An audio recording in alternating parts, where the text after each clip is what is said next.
नबी पाक सल्लल्लाहु अलैहि वसल्लम ने फरमाया दो दोस्त इकट्ठे रहते थे दुनिया में, और जब वो क़यामत के दिन अल्लाह तबारक व तआला की बारगाह में पेश हुए तो हुआ ये कि दोनों की कुछ ना कुछ नेकियां कम हो गई। अब दोनों को नहीं पता, अलग-अलग कि दोनों के साथ एक जैसा मामला हो गया, उसका हिसाब वहाँ हुआ, उसका वहाँ। दोनों 20% नेकियां ढूंढ रहे थे, दोनों को कोई नहीं मिली, रास्ते में दोनों की मुलाकात हो गई।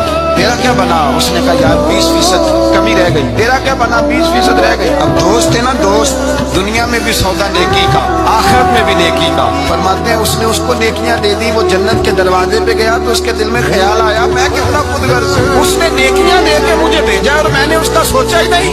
वो दरवाजा जन्नत से पलट आया, रोने लगा। अर्श का मालिक फरिश्तों से पूछता इसे पूछो क्या बात है? उसने कहा मौला मेहरबानी कर, मैं दुनिया में भी उसके साथ रहा हूं, अगर जन्नत में भी हमें इकट्ठा फरमा दे, तेरी शान रहमत में कमी नहीं आएगी। मेरे मुस्तफा करीम फरमाते हैं उस दोस्त की बरकत से अल्लाह दूसरे को भी जन्नत अता फरमा देगा।